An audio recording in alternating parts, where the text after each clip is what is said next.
Assalamualaikum, selamat datang ke SRTV.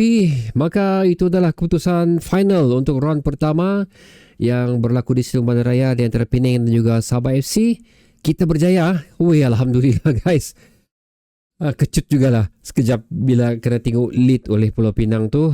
Walau bagaimanapun di dalam struggle kita tu, kita berjaya juga memecah kebuntuan, mewujudkan peluang dan melunaskan apa yang diberikan kepada kita, di mana kita mengikat Pulau Pinang satu sama pada perlawanan itu.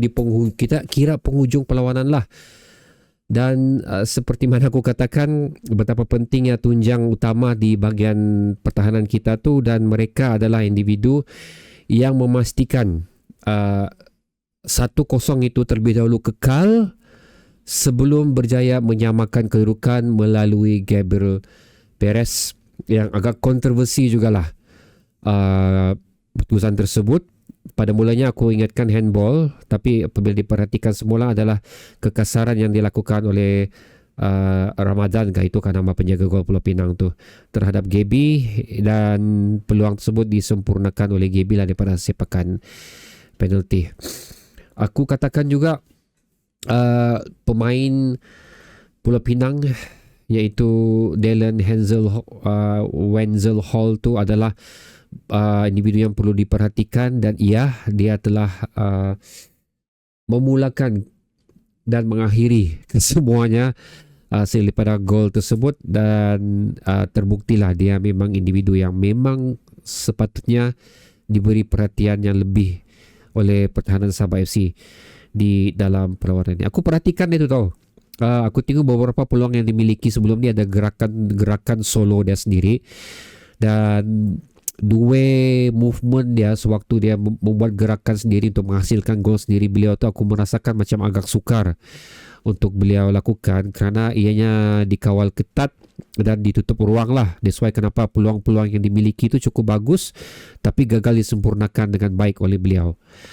Dan aku juga berfikiran, kalau ada satu gerakan yang boleh memberikan larian yang melepasi pertahanan Sabah, aku rasa Wenzel boleh hasilkan gol, dan itu terbuktilah kerana itulah peluang yang dimiliki oleh beliau, dan itulah the only goal yang beliau boleh lakukan di dalam perlawanan tersebut. So memang terbuktilah itu saja the only way untuk memecahkan benteng Sabah FC ni, dengan memberikan bola yang cukup sesuai untuk beliau membuat larian dan melepaskan diri beliau daripada pertahanan Sabah FC.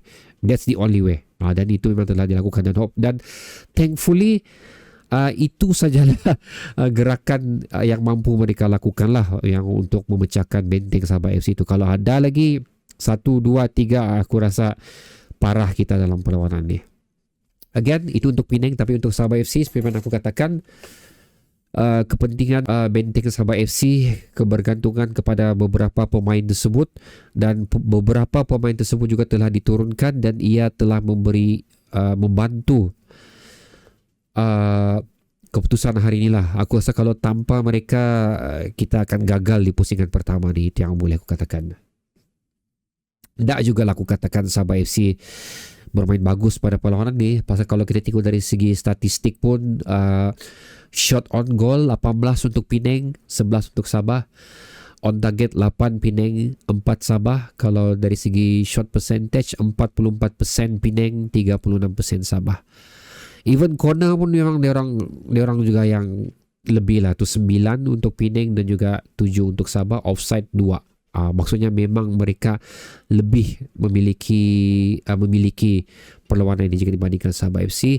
Apa yang kita mampu lakukan di sini adalah bertahan dengan baiklah, dengan menidakkan beberapa peluang yang mereka miliki. Damien pun aku kena puji jugalah perlawanan ini. Dia juga yang bertanggungjawab lah untuk memastikan kita tidak gagal di Stadium Bandaraya ini sebelum menuju ke perlawanan seterusnya di Stadium Likas, bagi menentukan siapakah yang membawa pulang piala ini. Adakah piala itu akan finally ke Stadium Likas atau finally ke Stadium Bandaraya? Tapi again, dengan apa yang kita miliki ni, terima kasih di atas apa yang diperjuangkan juga di atas padang ni, ianya memberi sinar yang cukup baik lah untuk kita di dalam perlawanan ni. Stadium Penang memang penuh time tu. Aku dapat menyaksikan mereka macam seolah-olah bersedia untuk meraihkan piala pertama mereka di segmen bola sepak tempatan ni. Maksudku macam aku boleh katakan confident lah dia orang, lebih kurang macam tu. Cuma sekali lagi digagalkan oleh Gabriel Perez di penghujung perlawanan ni. Bagi Sabah sekali lagi banyak juga peluang yang mereka miliki sebenarnya tapi tidak disempurnakan dengan baik.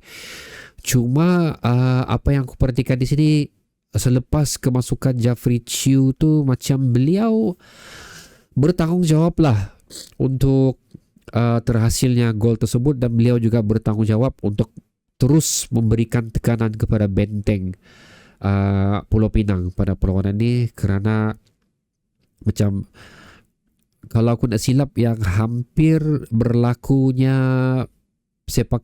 yang hampir berlakunya handball dan hampir berlakunya penalty tapi ditidakkan oleh VAR pun macam punca dari beliau je kalau aku tak silap. Jadi dia adalah game changer lah Jeffrey Chew untuk perlawanan Sabah Penang menentang Sabah FC di pusingan pertama ni. Dan apapun walaupun persembahan ni bukan seperti yang aku harapkan dan aku inginkan, banyak player yang turun pada perlawanan ni yang tidak aku inginkan juga. Aku tak payahlah aku sebut siapa nama pemain-pemain tu tapi agak terkejut jugalah bila beberapa individu diturunkan untuk perlawanan yang mempunyai intensity dan kepentingan yang tinggi sebegini. Diturunkan pemain tersebut bagi aku sepatutnya tidak dilakukan. Tapi aku di samping tu aku juga meletakkan bahawa hopefully mereka belajar sesuatu lah daripada perlawanan ni agar boleh memperbaiki lagi diri mereka pada perlawanan yang akan datang. Lebih kurang macam tu lah aku perhatikan untuk beberapa individu tersebut. Ya guys, sampai sini saja aku nak akan sentuh banyak kerana seterusnya aku bagi ruang ni untuk anda meletakkan pendapat anda mengenai perlawanan ni. Letakkannya di ruang komentar bawah. Bertemu lagi di video seterusnya guys. Assalamualaikum.